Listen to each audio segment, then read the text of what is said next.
Om Ajnanam Timirandasya Jnananjana Salakaya Chaksurmilidam Yena Tasmai Sri Guruve Namaha Vasudevasutam Devam Kansa Chanura Mardanam Devaki Paramanandam Krishnam Vande Jagadguru. Jai Sri Krishna, Jai Gurudev. Welcome again to yet another exciting topic from the Bhagavad Gita. Today's session is going to be an amazing session. We're going to cover a topic called the Yoga of the Supreme Person. And this is really chapter 15 of the Bhagavad Gita. What I'm going to cover in this very short period is really a number of sections. Let me just give you an overview of the sections first. First, we will talk about how the soul can attain liberation by detachment. And this is covered from verses 1 to 6 of this chapter. What happens to the souls that don't attain liberation? That is covered in verse 7 to 11. It talks about the transmigration and bondage of the soul that remains attached. And then what is the role? How does Lord Krishna facilitate this liberation and enable the soul to sustain itself? That is covered in the verses 12 to 15, where a discussion is made on how Krishna assists us in our material existence and in our spiritual endeavor. Moving forward, a very lovely section that covers a summary of the Vedas and the Vedanta is given from verses 16 to 18. And the chapter concludes with this amazing statement: knowing Krishna means knowing everything. And that is summarized lovely manner in verse 19 to 20. So these are 5 big areas that we will be covering in today's section. Let's start with the first section. Very interesting, very intriguing section that delves on issues that relate to how the soul can attain liberation by detachment. Now, when we say detachment, we mean detachment from the material world. And the material world really is not just the earth. The earth is one part of the material world. It's everything, the lower worlds and the upper worlds.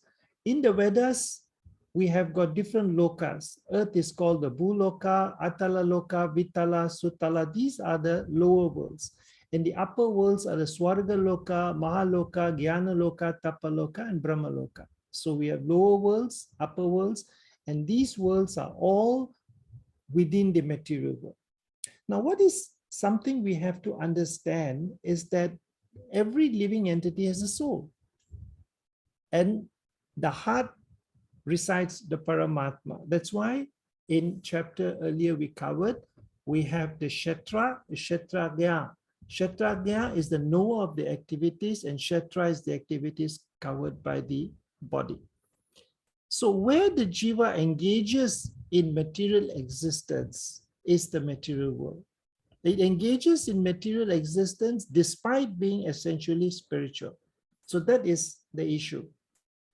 The Jiva is spiritual, but it is entrapped in the material world. Right now, we are in the Bhuloka, earthly realm.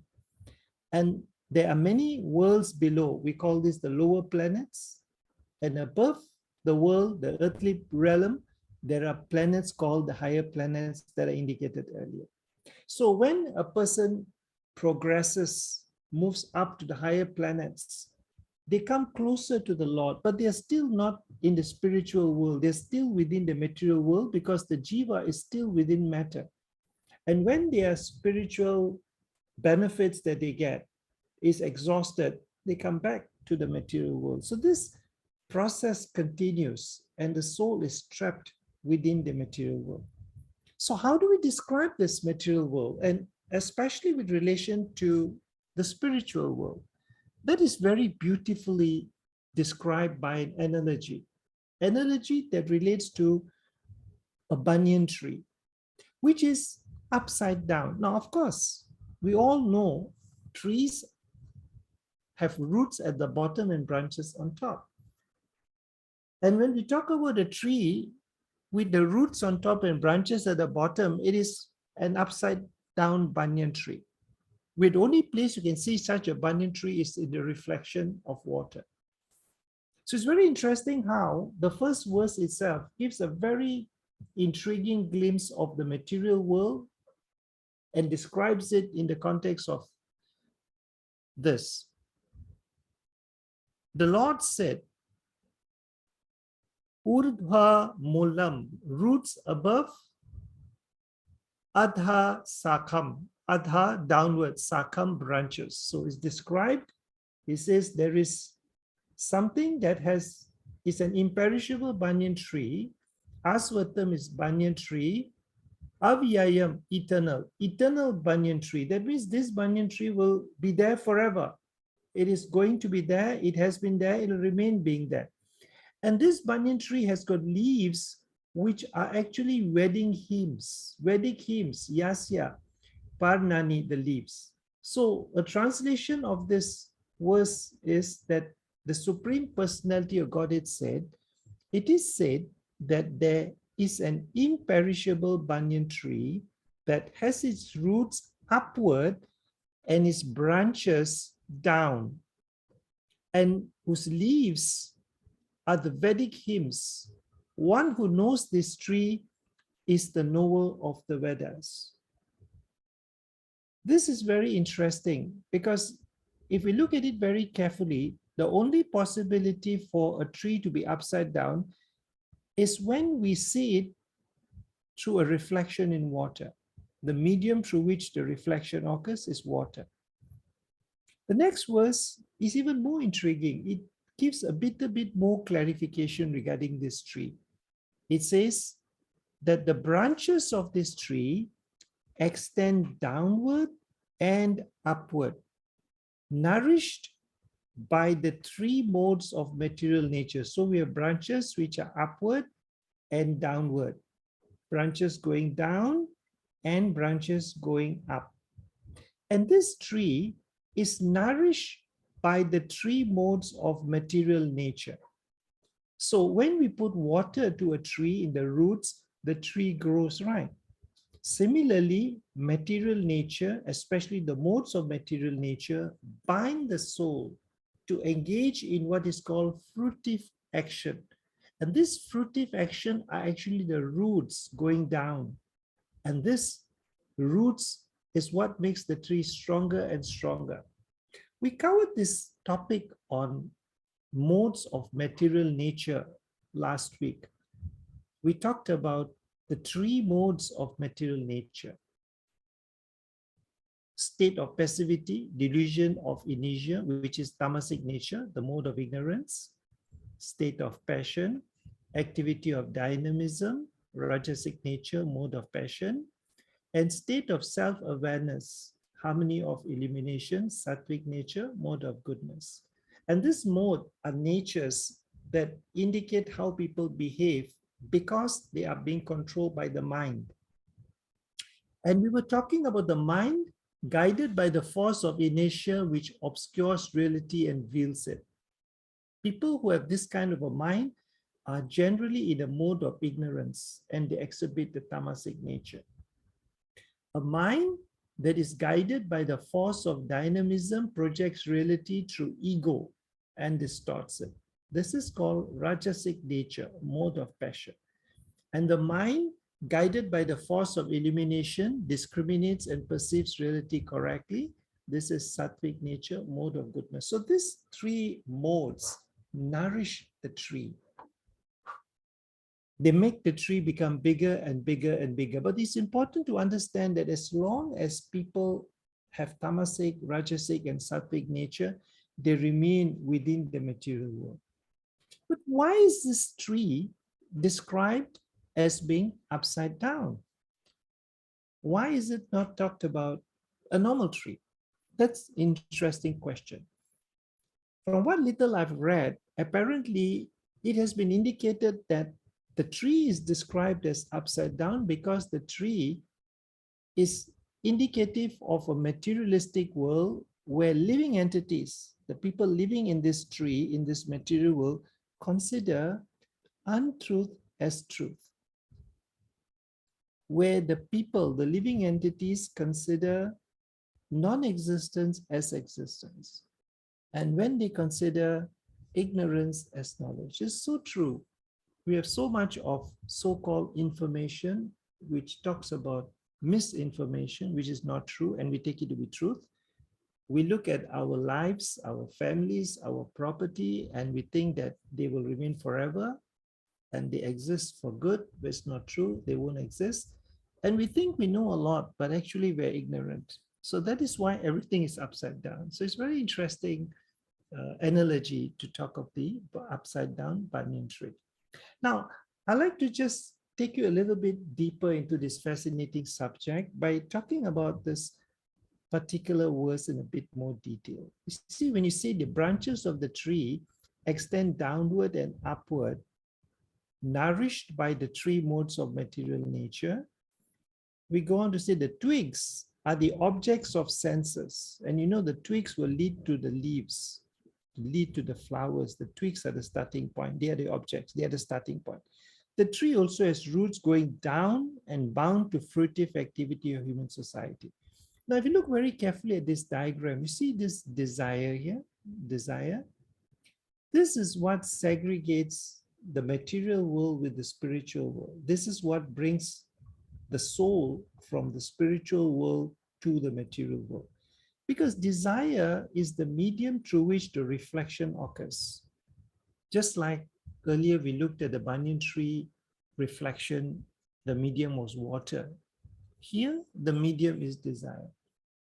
So when we see that there is desire for fruitive activity, desire for laziness, desire for not doing what we should do and doing bad things, people suffer the consequence, and that is because of the tamasic nature. They go deeper and deeper, lower and lower in this materialistic world. And when people have desire for fruitive activities, they want economic development, they want sense gratification, that is rajasic nature. And when there is desire for liberation, where people go and pray, they have Vedic hymns, they have prayers, they go in religious practices, that is sattvic nature. So the desires is, in a sense, desires for worldly attachment. Because even in the mode of goodness, there is a sense of wanting to remain in this forest. If you remember the video I showed you last week, the three robbers, the robber who untied this man and took him to the road, but said, I won't follow you, I'll stay in the forest. That is in the mode of goodness. It's because of a desire to lord over material nature, the souls come into this material world.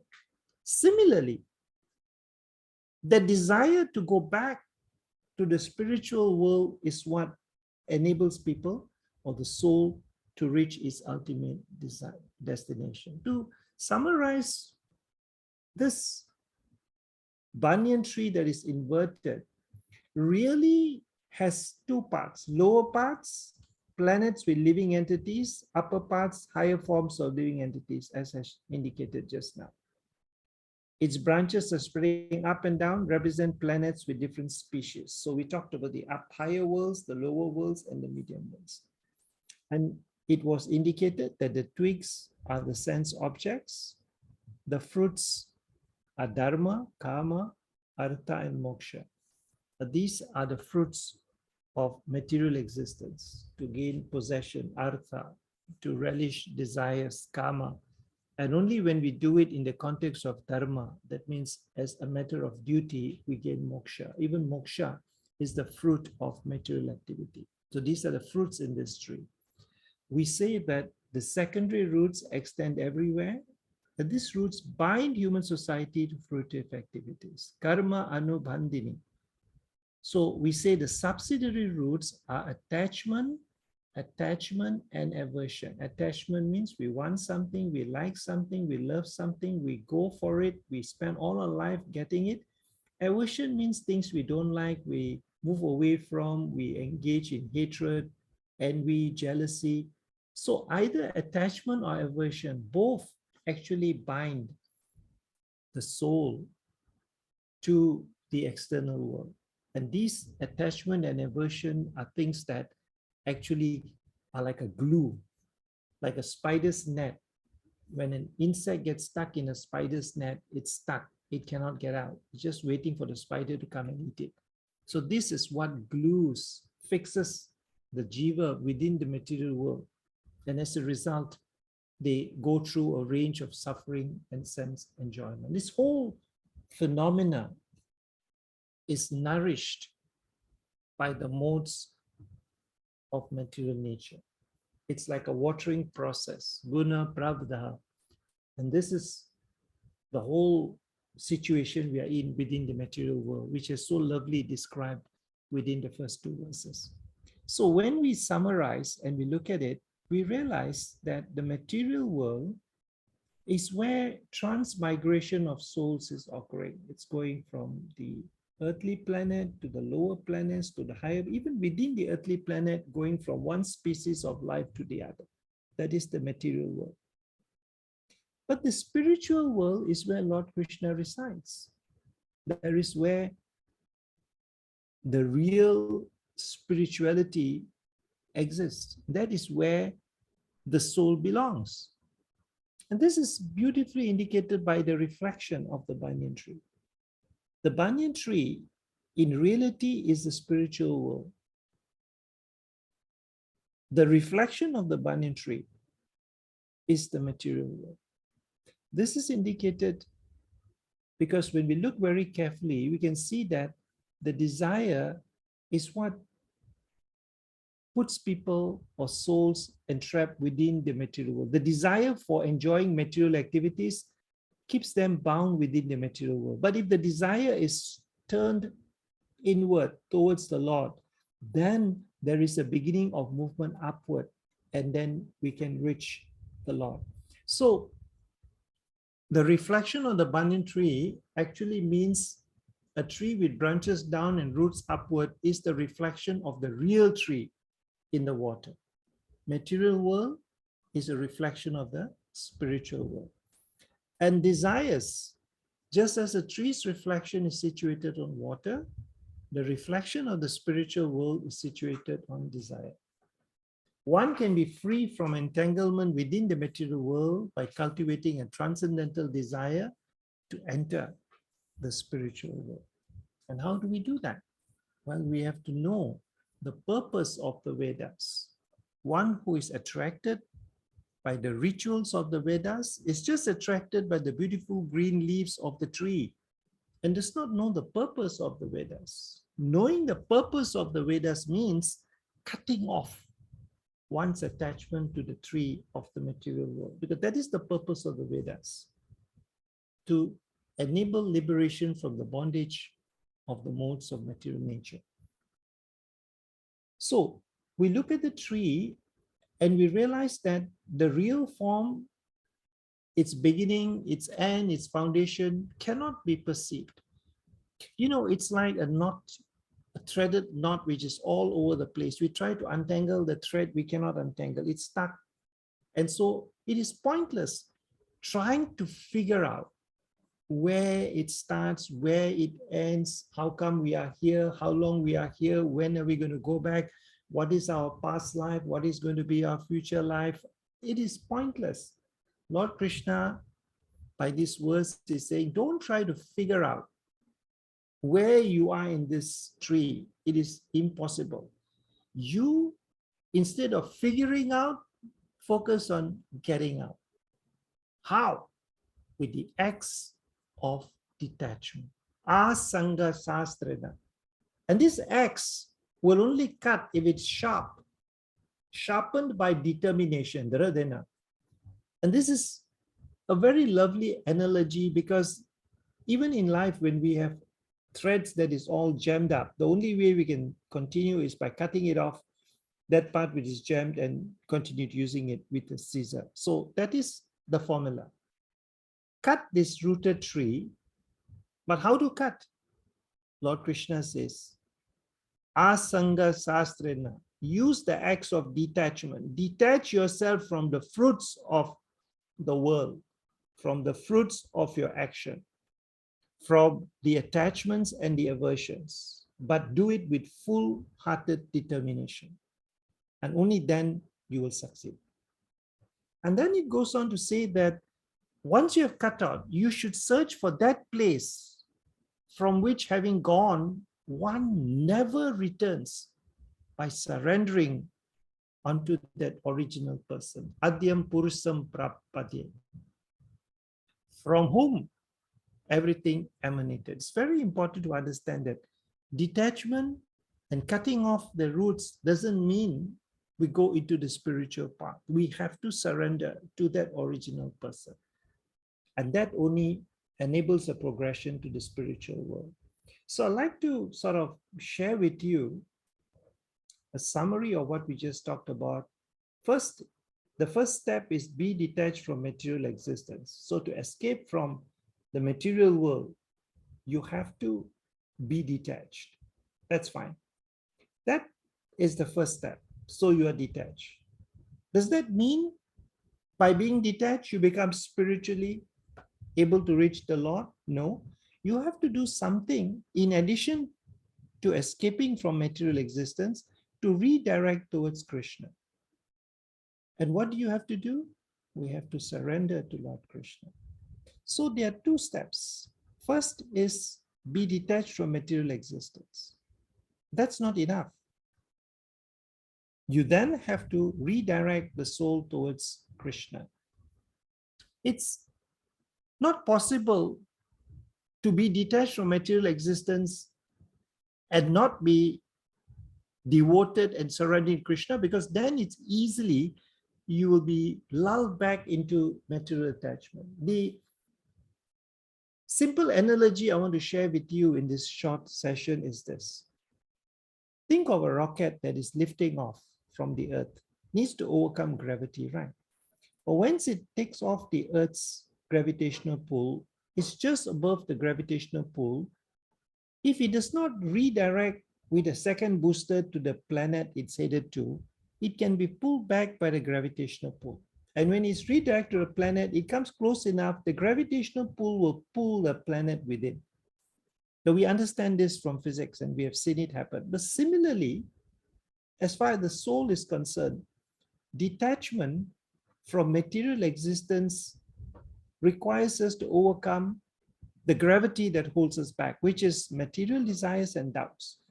As long as there's doubt that Lord Krishna is Supreme Personality of Godhead, as long as we continue to engage in material desires, the gravity will be so strong that we cannot escape.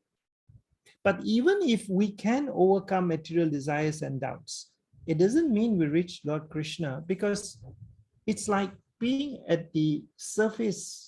Detachment from material existence, we're likely to fall back into material existence because there's no spiritual nourishment of the heart. And this spiritual nourishment of the heart can only come through surrender and devotional practice when you gradually begin to have direct experience of the Lord. And this process really is the attachment to spiritual existence that pulls one to Lord Krishna. So you can see there are two processes. One process pushing you away from material desires and doubts. Then you do not have this, but you cannot sustain. You have to be pulled by Lord Krishna. So from a mathematical standpoint, it is like this part here, the rocket liftoff is the negative. From negative, you go to zero. Zero means nothing. But zero doesn't mean you proceed. From zero, you have to go to positive. So this is the positive movement. But the key point is this. There must be spiritual nourishment of the heart. Last night, I was listening to a talk on the Bhagavad Gita by His Grace Rashika Raman. And he gave a lovely talk on one topic, and I asked this question at the end of the talk. I asked him, how does one know that he has received spiritual nourishment? And the answer was lovely. He gave the answer, he quoted the Srimad Bhagavatam. And he said that in the Srimad Bhagavatam, chapter 11, canto 2, verse 42, it is stated that devotion, direct experience of the Supreme Lord, and detachment from other things. There are three things: devotion, direct experience of Supreme Lord, detachment. These three things occur simultaneously, occurs at the same time for one who has taken shelter of the Supreme Personality of Godhead. So if you have not taken shelter, you can neither have devotion, nor direct experience, nor detachment. Taking shelter means surrendering. In the same way, pleasure, nourishment, and relief from hunger comes simultaneously and increasingly with each bite for a person engaged in eating. So if we surrender, totally surrender, completely surrender, then only all these three things will happen at the same time. There will be increased sense of devotion, an increased sense of direct experience, and detachment. And this will increase the degree of devotion, the degree of direct experience, degree of increase the more we surrender. So this is very important. And I'm very grateful to His Grace for sharing this lovely sloka with me, which I am now sharing with you, so that you too can benefit as much as I have. So what is this surrendering process? How do we surrender? What is this surrendering process all about? Well, in the Bhagavad Gita, in verse 3 of chapter 15, it is indicated that one needs nirmana moha jita sangha dosha atyatma nitya vinivritta kama. One who is free from illusion, false prestige, and false association. Sangha dosa is false association. Nirmana means without prestige. Nirmoha, without illusion.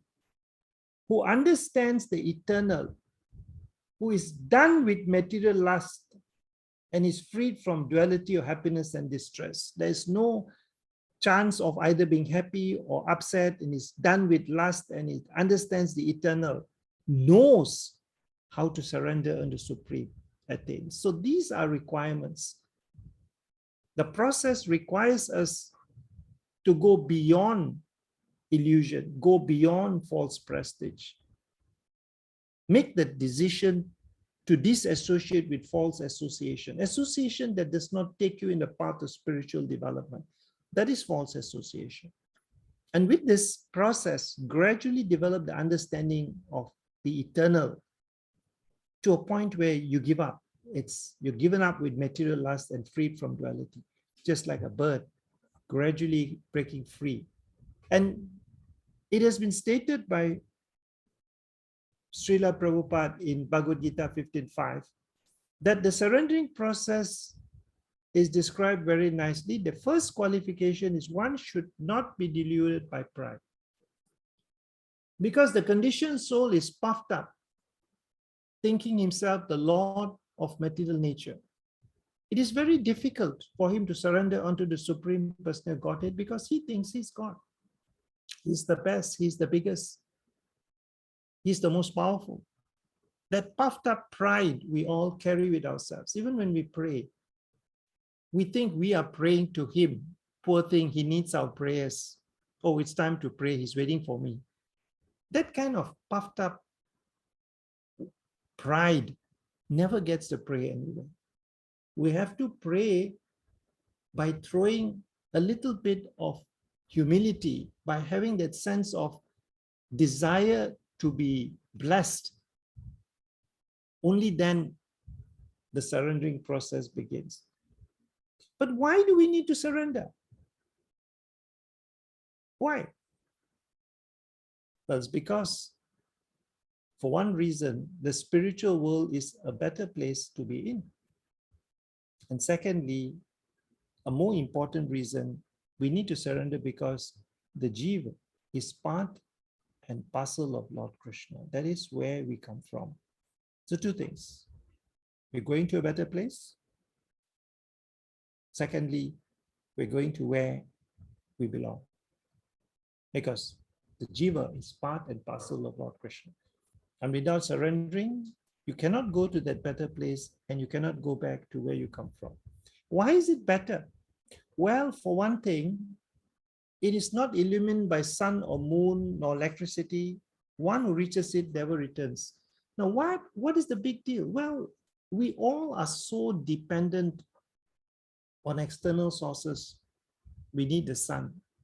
We need the moon. Even the electricity we have ultimately originally comes from the earth. And this enables us to realize how utterly dependent we are. In that particular world, it is self-sufficient. Every person is illuminating, is giving out effulgence of full splendor. And that is a place where there is no need for dependence on external source to survive. And the second reason is that that is the nature of the soul. You see, the soul is Satchit Ananda. Satchit Ananda means eternal, cognizant, and blissful. But the human soul has very limited cognizance and bliss. We're only aware of our body and we only achieve a very little bit of bliss. Whereas Lord Krishna has unlimited cognizance and bliss. It's like comparing the drop of the ocean with the ocean. Both are salty. They are qualitatively the same, but quantitatively they are different. So the drop of the ocean is the Jiva, with very limited cognizance and bliss. Coming from where? Coming from the ocean, which is unlimited in cognizance and bliss. And this is not something that somebody has thought about. This is coming from Lord Krishna himself. He said in verse 7, Mama ivamsa jiva loke jiva bhutana sanatanaha mana sastradandrani prakriti stati karshtati. Mama, my amsha, fragmented particle. What is this fragmented particle? The jiva loke, the world of conditioned life, jiva bhuta, the conditioned living entities. They are part of me. Eternally, they are part of me. But because of the mind and the six indriya, they are struggling very hard. Karshchati. So when he say Mama Amsa Jiva Loke, he's saying the living entities in this conditioned world are my eternal fragmented parts. So there are three things. Eternal. The Jiv is eternally part of Krishna. And it's a fragmented part. That is Lord Krishna saying himself. But because of the conditioned life, because of the desire for material existence, and they go into the material world, they are struggling very hard with the six senses, including the mind.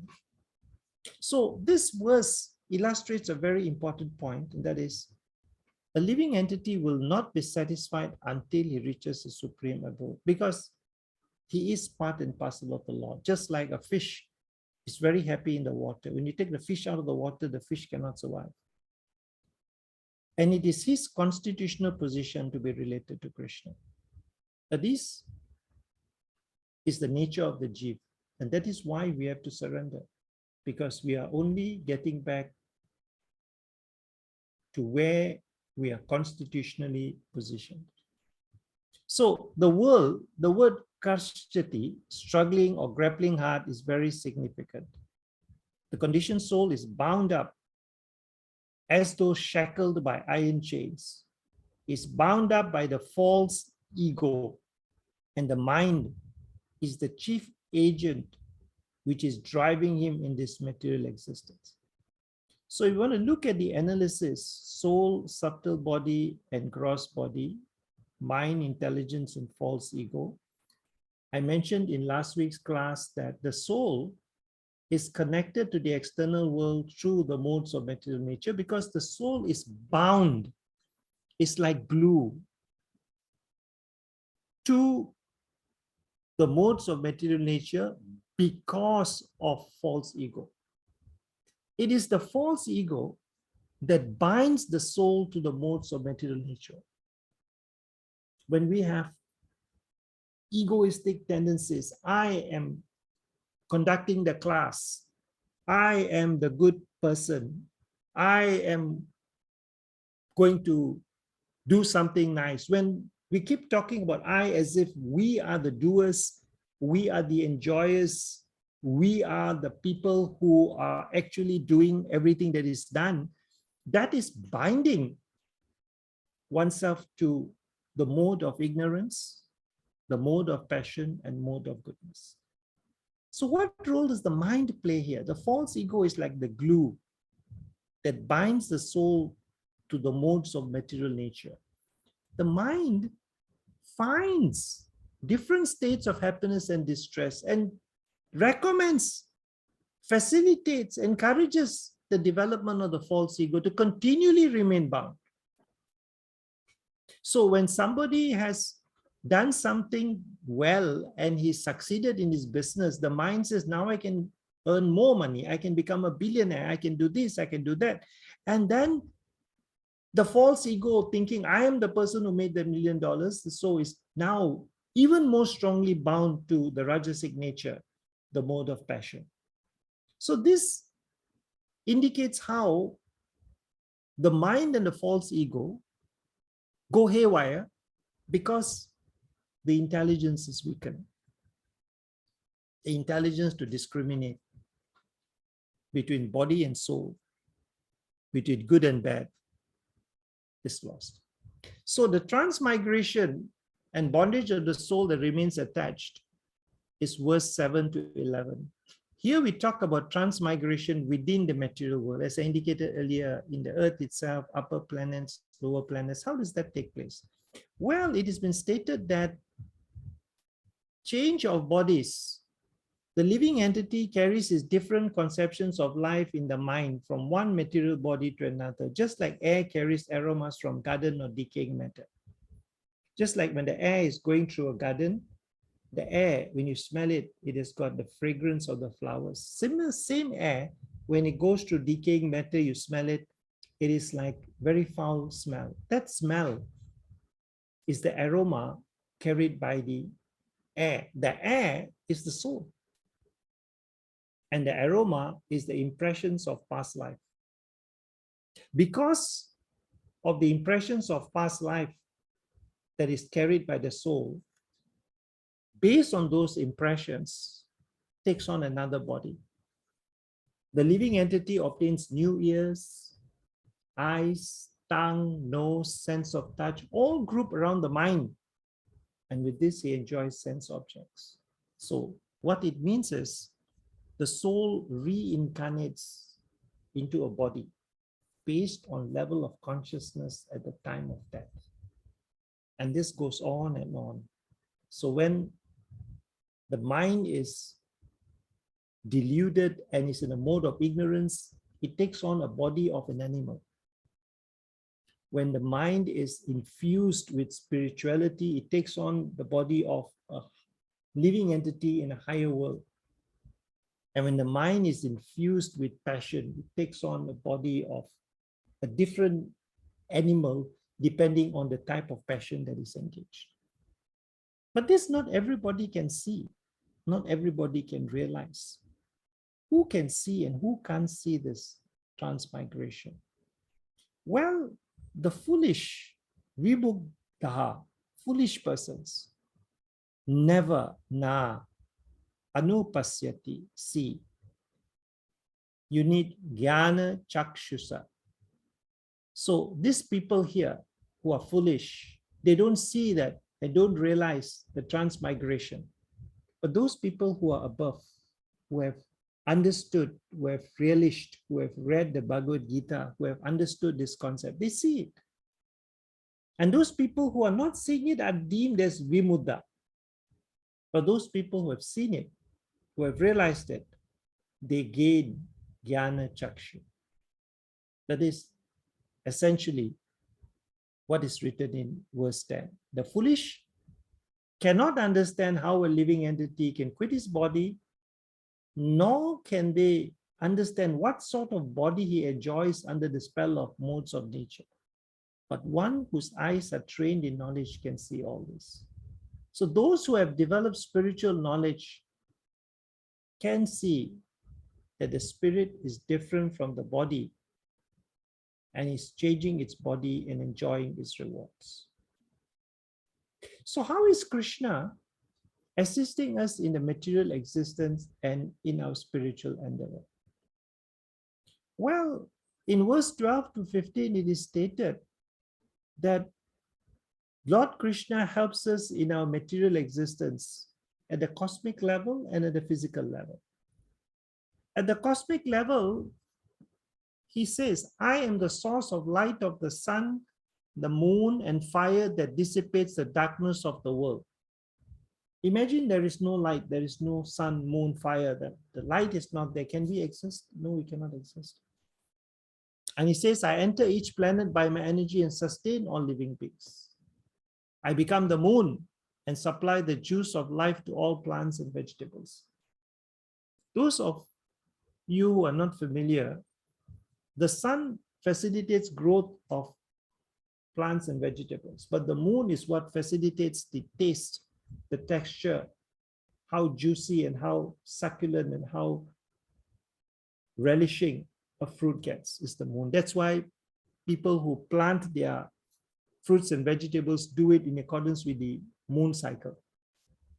So essentially at the cosmic level, he is the controller. He makes sure that the sun rotates, the earth rotates around the sun, the earth rotates on its own axis, the distance is exact, right timing, everything is perfect. So that is how he maintains at the cosmic level.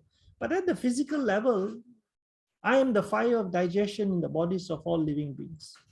I join with the air of life, outgoing and incoming, to digest 4 kinds of food stuff. Can you imagine if your food that you eat cannot be digested, what can happen? And are you digesting it? Are you meditating to God every time you eat something to digest? No, it's occurring by itself. And who is providing the energy and fire to digest the food? Lord Krishna says, I'm the one. And I'm the one who joined the air of life outward and inward. The movement of the air, the prana, in and out, is facilitated by Lord Krishna. Can you imagine, without Lord Krishna, we cannot be breathing, we cannot be digesting the food, we won't even exist. So he is facilitating our material existence while we are in this material world. He also facilitates our spiritual endeavor. How? Because he says, I am seated in everyone's heart. From me comes remembrance, knowledge, and forgetfulness. Remembrance, yes, we need to remember things to survive. We need knowledge to grow. But why forgetfulness? Well, can you imagine if you have been existing in the material world for millions of years, and every lifetime you remember what happened, you go crazy. So the Lord deletes our memory of past lives to let us and enable us to go afresh, to continue this journey of self-improvement. And he said that I am the compiler of the Vedas as Vyasadeva. Vyasadeva is a reincarnation of Lord Krishna. And Lord Krishna here states in this particular verse that he compiled the Vedas. And because he compiled the Vedas, obviously he is the knower of the Vedas. So when people tell you the Bhagavad Gita was written by a human being, it's not true. Because here the Lord says himself, I wrote the Vedas, and everything in the Vedas is coming from Vyasadeva, who is an incarnation of Lord Krishna himself.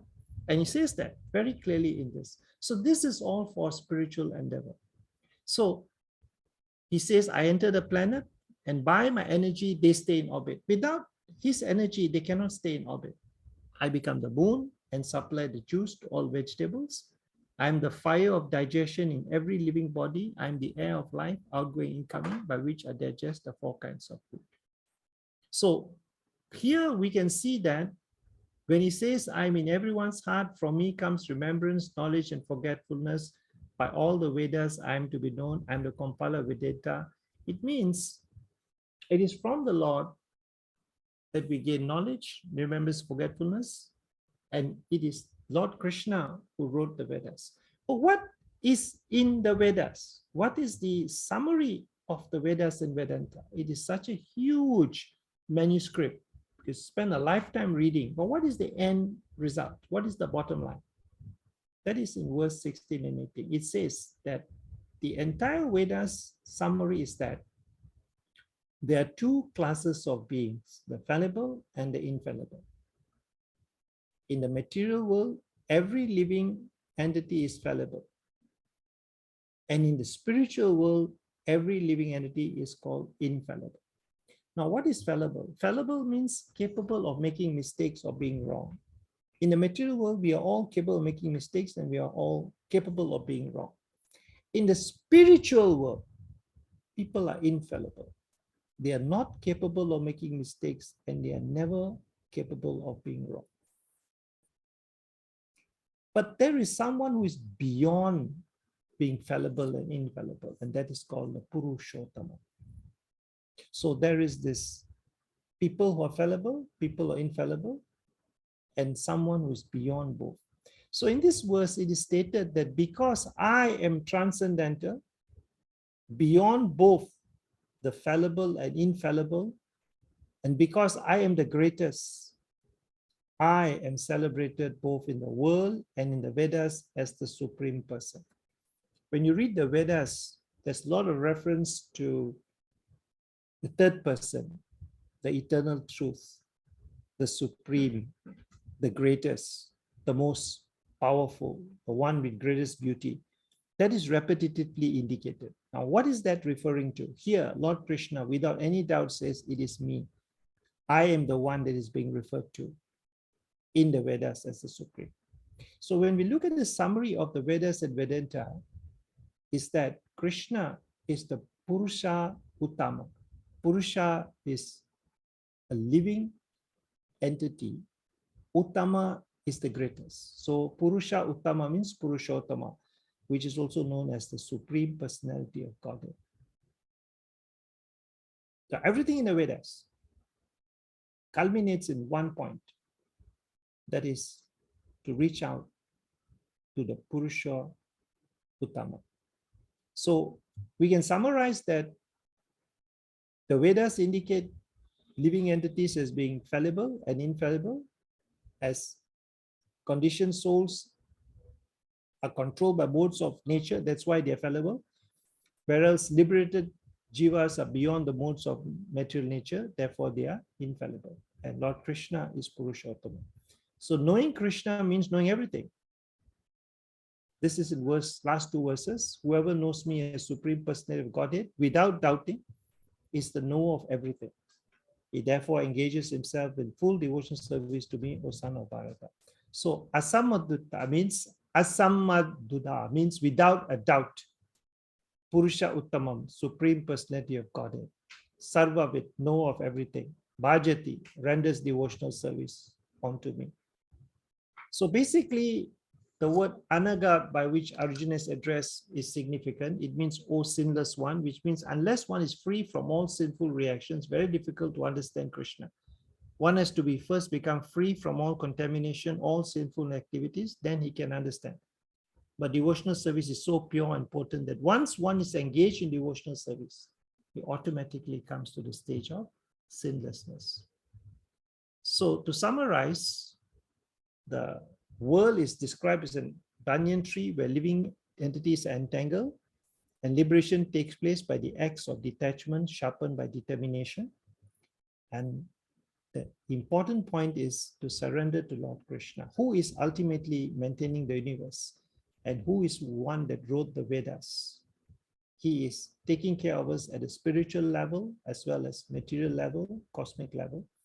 And he is the one who provides knowledge to those who surrender. So only when we surrender, we get the knowledge to reach out to serve the Purusha Uttama, who is beyond the Aksharas, the infallible beings, as well as the Sharas, fallible beings.